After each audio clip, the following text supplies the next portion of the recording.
वासुदेवाय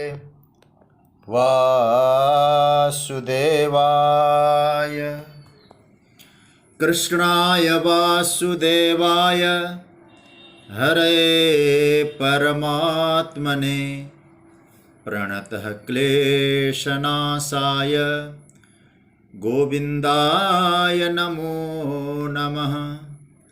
नमः परमहंसास्वादितचरणकमलचिन्मकरन्दाय भक्तजनमानसनिवासाय श्रीरामचन्द्राय वागीशायस्य वदने लक्ष्मीर्यस्य च वक्षसि यस्यास्ते हृदये संवित्तं नृसिंहमहं भजे। गुरुर्ब्रह्मा गुरुर्विष्णुर्गुरुर्देवो महेश्वरः गुरुस्साक्षात् परब्रह्म तस्मै श्री गुरवे नमः। भगवत चरण कमलानुरागी सभी आत्मीय प्रिय प्रभु प्रेमीजन, हमारे स्वाध्याय परिवार से जुड़े हुए सभी आदरणीय महानुभाव, जिज्ञासु प्रभु प्रेमीजन, पूज्य पटना से जुड़े हुए पूज्य स्वामी जी, हमारे पितृतुल्य पूज्य पांडे जी, आप सभी को वंदन प्रणाम अभिनंदन। राधे राधे, जय सिया राम। प्रभु की मंगलमयी कृपा से हम सभी लोग बड़भागी हैं कि विज्ञान के माध्यम से हम घर बैठे श्रीमद् भगवत गीता की मंगलमय चिंतन की यात्रा में हैं। जिस महत्वपूर्ण विषय पे हम लोग चिंतन कर रहे हैं उस पर कल कुछ बातें हुई, जिसमें बताया गया ज्ञातुम द्रष्टुम और तत्वेन प्रविष्टुम, जानना, देखना और तत्वपूर्वक प्रवेश करना। और मैंने थोड़ा सा वेदांत का पुट मिलाया, हो सकता है कुछ दिमाग से ऊपर भी किसी का चला गया हो। ज्ञातुम को मैंने कहा था 3 रूपों में लेकर, परोक्ष, प्रत्यक्ष और अपरोक्ष। और अपरोक्ष के विषय में बताया कि तत्वेन प्रविष्टुम। ये चर्चा कल हमने आपके सामने रखी थी। और भगवान ने मानो यहां एक कह दिया, प्रवेष्टुम अहम शक्य, ज्ञातुम शक्य और द्रष्टुम शक्य, तत्वेन प्रवेष्टुम शक्य कहकर ये मानो कह दिया कि अर्जुन, इसके लिए केवल तुम ही पात्र बनोगे ऐसा नहीं, हर कोई इसके पात्र बन सकते हैं। सबकी संभावना हो सकती है उस विराट रूप को आत्मसात करने में। ज्ञातुम शक्य, द्रष्टुम शक्य और तत्वेन प्रवेष्टुम शक्य। मुझे ऐसा लगता है इस 54वें श्लोक में आकर भगवान श्री कृष्ण ने हम सभी साधकों के लिए द्वार खोल दिए। गजब है। मतलब तुम इस प्रकार से बनोगे, इस प्रकार बनकर मेरे पास आओगे, मेरे साक्षात्कार के जो द्वार है अपने आप खुल जाएंगे। हे अर्जुन, इस विधि से एवं विधः ज्ञातुम एवं विधः द्रष्टुम एवं विधः तत्वेन प्रवेष्टुम शक्य, मुझ में प्रवेश कर सकते हो। लेकिन भगवान कहते, अर्जुन ने मानो पूछा, इसके लिए साधन बताइए। ऊपर तो भगवान ने बताया, यहां भगवान नीचे बताया ज्ञातुम शक्य, द्रष्टुम शक्य और तत्वेन प्रवेष्टुम शक्य। और ऊपर की पंक्ति में इन तीनों के लिए साधन बताया है, इसलिए बहुत ध्यान से समझना। तो साधन क्या है, साधन भी तो बताइए। तब भगवान यहां साधन का भी उल्लेख करते हैं, अच्छा लगेगा, एक बार पाठ कर लीजिएगा। भक्त्या त्वनन्यया शक्य अहमेवं विधोऽर्जुन ज्ञातुं द्रष्टुं च तत्त्वेन प्रवेष्टुं च परन्तप। इसका अर्थ हम कल बता चुके हैं। मतलब यहाँ भगवान से मानो पूछा अर्जुन ने कि उसके लिए साधन भी बता दीजिए। तो साधन क्या है, अब आप लोगों का ध्यान मैं चाहूँगा और मैं प्रयास करूँगा थोड़ा सरलता से। हालांकि कल भी मैंने अपने प्रयास से तो सरलता से समझाने का वो सोचा था और लोगों को समझ में भी आया, और गंभीरता से इस पर चिंतन करना है। साधन क्या है? भक्त्या त्वनन्यया, अनन्यया भक्त्या, अंडरलाइन करने वाली चीज है, अनन्य भक्ति से, बस यह साधन है। अनन्य भक्ति की चर्चा गीता में कई बार हम लोगों ने इस पर दर्शन भी किया है। अच्छा भाई, किन साधनों से नहीं हो सकता? और भगवान उन साधनों को 2 बार बोल चुके हैं। आप लोग गीता को एकदम एकेडमिकली पढ़ रहे हैं तो भगवान 2 बार बोल चुके हैं। एक तो 48वें श्लोक में बोले हैं, न वेद यज्ञाध्ययनैर्न दानैर्न च क्रियाभिर्न तपोभिरुग्रै, ये भगवान बोल चुके हैं। और दूसरा बोल चुके 53वें श्लोक में, इससे पहले वाले में, नाहम वेदैर न तपसा न दाने न चेज्य। मतलब दोनों में लगभग बात एक जैसी है। भगवान कहते केवल इन्हीं साधनों पर भरोसा करोगे तो मेरा जो विशाल स्वरूप है, विश्व रूप है, उसको उपलब्ध नहीं हो पाओगे। तो फिर क्या करना है?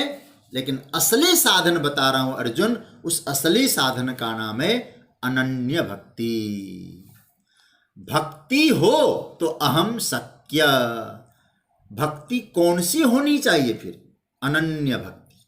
अनन्य शब्द पर ध्यान देना। और मैं आज आपको जगतगुरु शंकराचार्य भगवान के शंकर भाष्य के आधार पर उन्होंने अनन्य भक्ति की 2 परिभाषाएं दी और इसी प्रकरण में दिया। आप लोग शंकर भाष्य हो तो देख भी सकते हैं।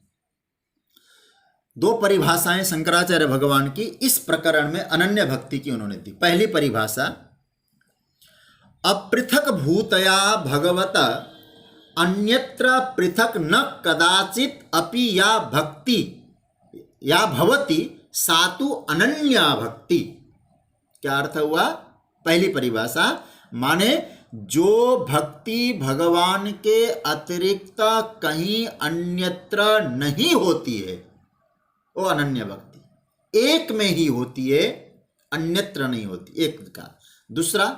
दूसरी परिभाषा, सर्वै अपि करणैहि वासुदेवात् अन्यत न उपलभ्यते यया सा अनन्या भक्ति। मतलब जिसके कारण, जिस भक्ति के कारण साधक को समस्त इंद्रियों के द्वारा केवल एक वासुदेव परमात्मा के अतिरिक्त अन्य किसी की भी उपलब्धि नहीं होती, वो अनन्य भक्ति, वासुदेव। इसलिए वो 7वें अध्याय के 19वें श्लोक में वासुदेव सर्वमिति स महात्मा सुदुर्लभ, इसलिए ऐसी भक्ति दुर्लभ मानी गई। मतलब क्या हुआ? पहली परिभाषा के आधार पर, दूसरी परिभाषा पर भी चिंतन करेंगे। पहली परिभाषा के आधार पर उन्होंने क्या कहा? भगवान के अतिरिक्त अन्यत्र नहीं है। मतलब क्या हुआ? पहला तो आप लोग ये पकड़ के रखना, भजनीय केवल भगवान है, भजन के लायक तो भगवान ही है, और इसलिए उन्हीं में रहना, अन्यत्र न रहना, ये भक्ति की परिभाषा उन्होंने दी। इसलिए याद यह रखना है, समर्पण के लिए 20 स्थान नहीं होने चाहिए, 15-20 स्थान समर्पण के लिए नहीं है। और मैं तो एक बात समझता हूं, आप लोग अनुभव करते होंगे, श्रद्धा के लिए भी 20 स्थान नहीं होते। यदि होंगे तो अन्य भक्ति है, अनन्य भक्ति नहीं।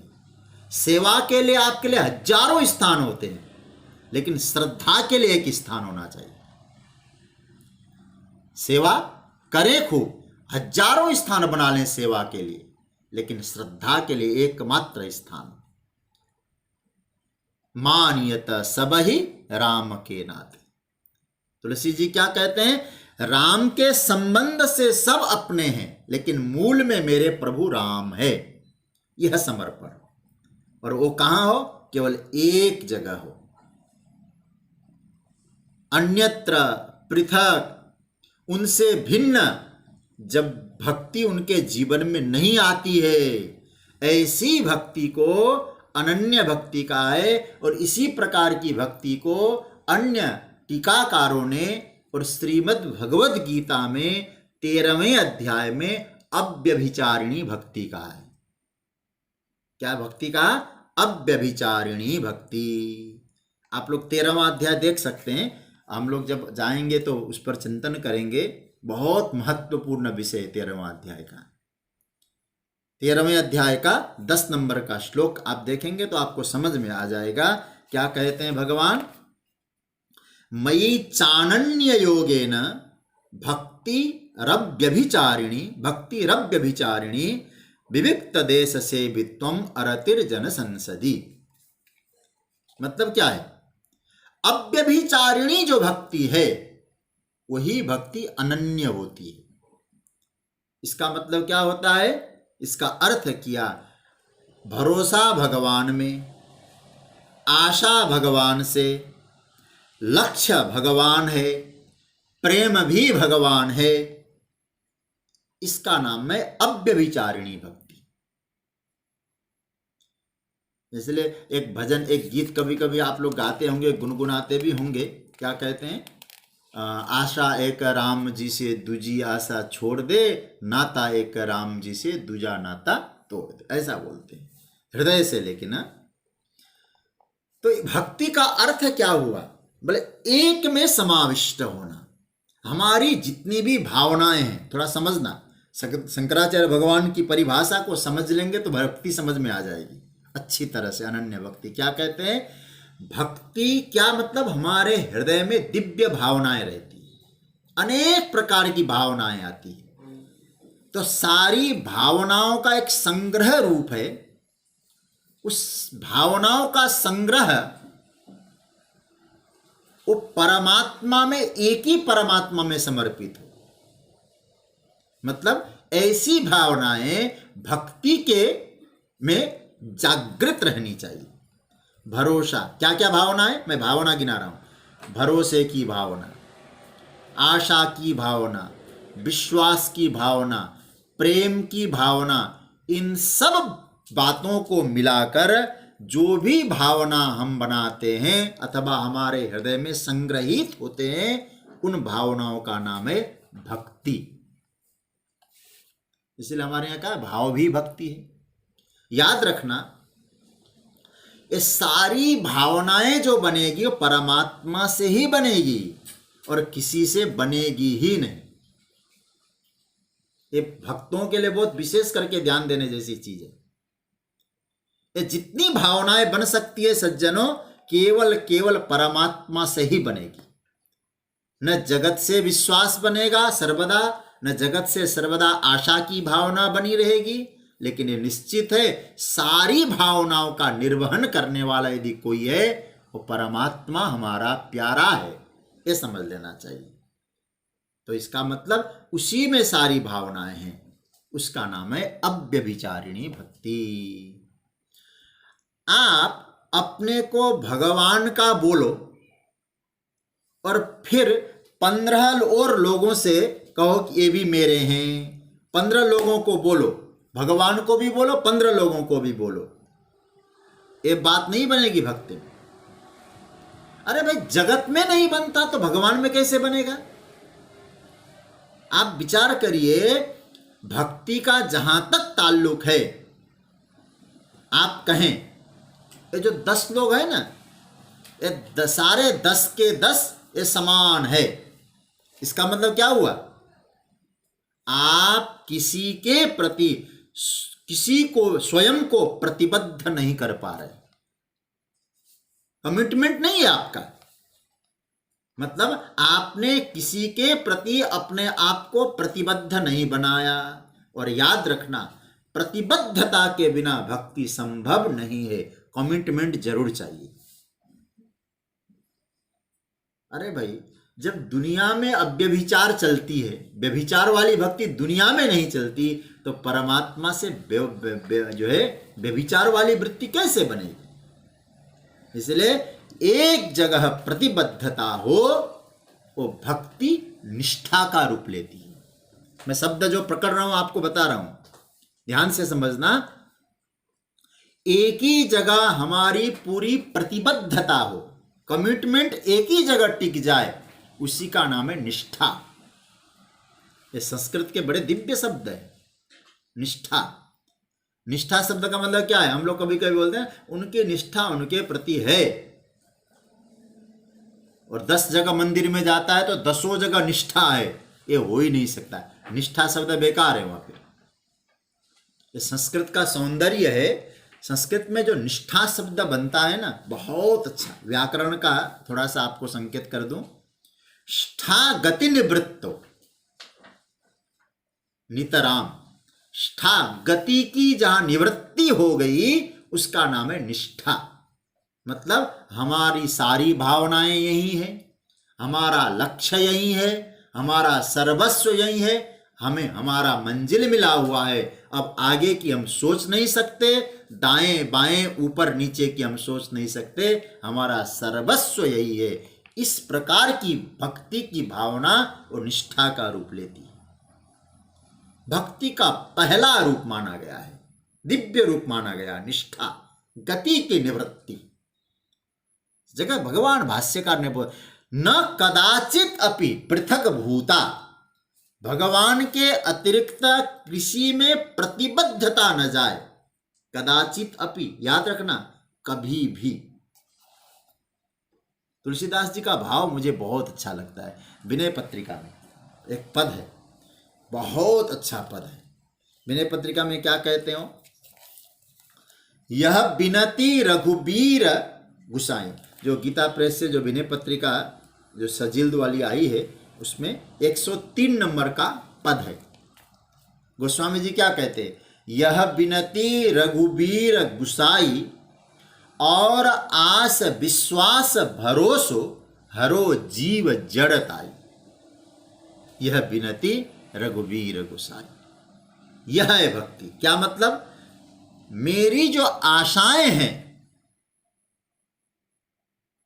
एक सब क्या है? अन्यत्र भरोसा की, अन्यत्र मैंने अन्यत्र भरोसा किया, अन्यत्र आशाएं की। ये भक्तों के लिए सबसे बड़ा रोग है। परमात्मा को छोड़कर अन्यों की आशा रखना ही रोग है। यह रोग क्या है? तुलसी जी कहते हैं, ये चित्त की जड़ता है, हमारे मन की जड़ावस्था है। जैसे जड़ तत्व है ना, मूर्खता, जड़ता, मूढ़ता, यह है। जड़ता का अर्थ किया हमारे आचार्यों ने अविवेक। परमात्मा को छोड़कर अन्यत्र आशा बनाए रखना, इसका नाम है अविवेक, मूर्खता। और तुलसी जी क्या कहते हैं यहां विनय पत्रिका में? हे रघुनाथ, हे रघुवीर, हमारी इस मूर्खता का हरण करो कि तुम्हारी पूजा पाठ करें और भरोसा जगत के लोगों से करें। ये भक्ति की श्रेष्ठता का जरा दर्शन करिए। क्या मतलब हुआ? यह बिनती रघुवीर गोसाई, हरहु जीव जड़ताई। ये जीव की जड़ता को हरण कर लीजिए, हमारे अविवेक को हरण कर लीजिए। अरे क्या बताऊं, मैं तो रामचरितमानस आज मैं देख रहा था। रामचरितमानस के उत्तरकांड में जब भगवान राम अपने प्रजाजनों को, भाइयों को उपदेश देने के लिए आते हैं, भद्र वेदिका पे भगवान विराजे हैं। अब वहाँ उपदेश देते समय बहुत सारे उपदेश है, वो पढ़ना चाहिए। पूरे संसार के लिए भगवान का उपदेश कितना उपयोगी है। वहाँ क्या कहते हैं भगवान? बहुत प्यारा भाव है। ये उपदेश का जो प्रकरण है रामचरितमानस के उत्तरकांड में, बहुत गजब का है। और विशेष करके 42 नंबर जो दोहा है उत्तरकांड में, उसके एक बार रघुनाथ बोला है, ये पढ़िएगा कभी। वहाँ भगवान एक बात कहते हैं, क्या कहते हैं? मोर दास कहाई नर आशा। पंक्ति में ध्यान दें, अनन्य भक्ति समझ में आ जाएगी। मोर दास कहाई नर आशा, करई तो कहु कहा विश्वास। भगवान कहते रहे भाइयों सुनो तो सही, एक चीज मैं बताना चाह रहा हूं। क्या कहना चाहते हैं? बोले भगवान कहते हैं कि मेरा भक्त बना है, मुझ में समाहित कहता है, रहता है। और आशा किसकी करता है? बोले जगत के लोगों की करता है। भक्त मेरा बना है और इच्छा दूसरों से करता है, दूसरे से अपेक्षा रखता है।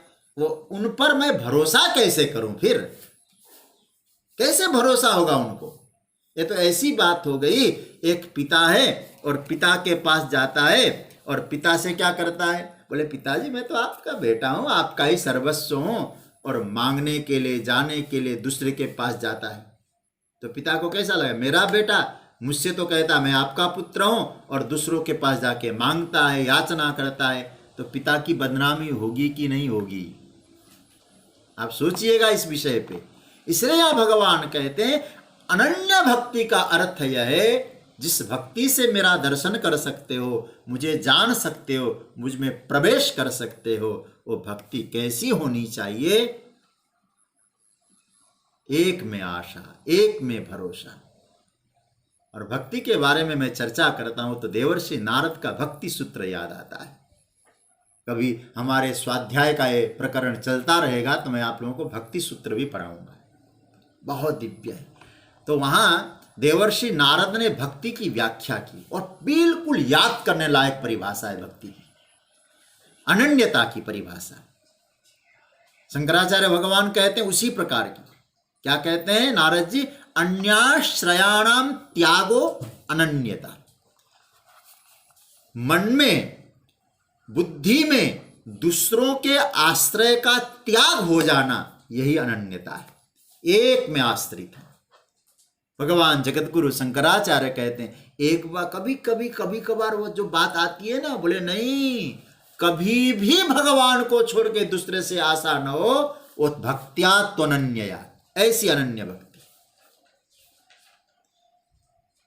कभी एक बार चले गए, कभी कभी तनिक में गड़बड़ होता है, संसार में आकर्षण होता है, परमात्मा को छोड़कर जगत की तरफ हम चले जाने लग जाएं, संसार में खिंचाव है। और कभी तनिक से क्या बिगड़ता है जी? जब ऐसा बोलते हैं ना, बिगड़ता थोड़े थोड़े से ही है।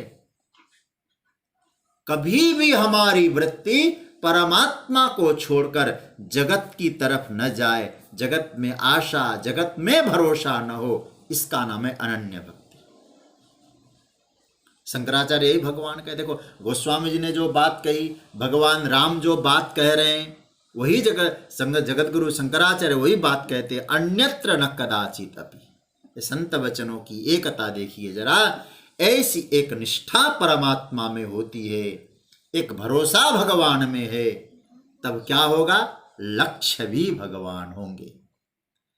उन्हीं के संरक्षण में हमारा जीवन चल रहा है, उन्हीं से प्रार्थना है, उन्हीं से शिकायत है, उन्हीं से लाड़ लड़ाना है, उन्हीं से रूठना है, उन्हीं को मनाना है। एक ऐसा गहरा संबंध भक्त का जुड़ता है। वहां भगवान कहते हैं यह जो संबंध भक्त ने मुझसे जुड़ा है, इतना गहरा संबंध, उसी संबंध का नाम है अनन्य भक्ति। अर्जुन, ऐसी जो अनन्य भक्ति है, भक्त्या त्वनन्यया शक्य, ऐसी अनन्य भक्ति से मेरे विश्व रूप का दर्शन हो सकता है। मेरे विश्व रूप दर्शन में यह भक्ति कारण बन जाती है। एक न एक दिन विश्व रूप दर्शन हो जाएगा। फिर क्या है? अनन्यया भक्त्या अहम ज्ञातुम शक्य। अनन्य भक्ति से मैं जाना जा सकता हूं।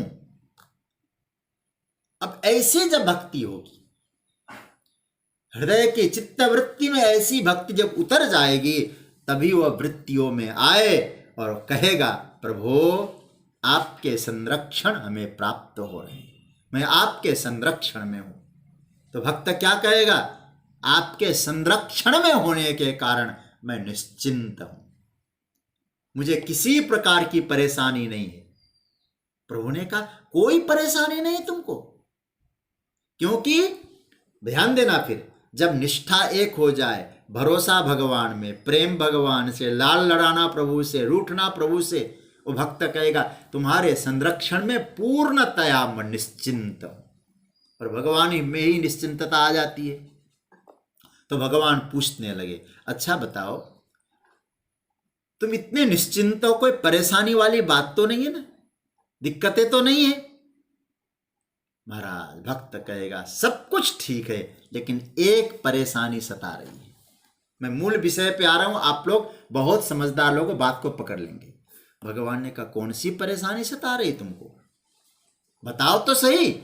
उस भक्त ने कहा, महाराज ये तो सब है, लेकिन एक परेशानी क्या है, अभी तक मैं आपके बारे में स्पष्ट रूप से जितना मुझे जानना चाहिए था मैं जान नहीं पाया, ये परेशानी है। इसलिए मैं कौन से शब्द पे आप लोगों का ध्यान चाह रहा हूं, आप समझ गए होंगे, ज्ञातुम। ये सारी भक्तियां हैं हमारे पास, ये सारे गुण हैं, सद्भाव है, भाव है, भावनाएं संग्रहित है, लेकिन ये सब होने के बाद भी परमात्मा को ज्ञातुम न शक्य, जान नहीं पाए, इसलिए इसकी परेशानी है।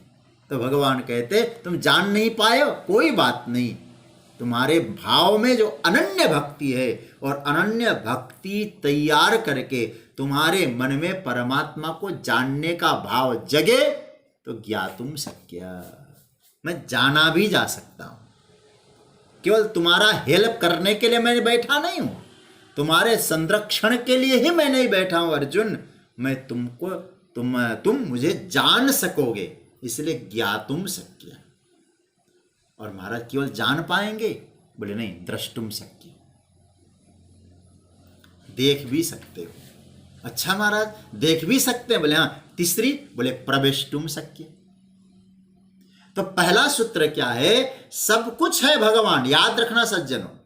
अनन्य भक्ति जब साधक के जीवन में उतरती है, सब कुछ परमात्मा का प्राप्त हुआ है, उसको संरक्षण मिला है, उसको निश्चिंतता मिली है, उसको वैभव मिला है, परमात्मा की सारी कृपाओं का अनुभव कर रहा है। लेकिन अनुभव करने का फल क्या होना चाहिए, अनन्य भक्ति से ज्ञातुम शक्य, परमात्मा को जानना चाहिए।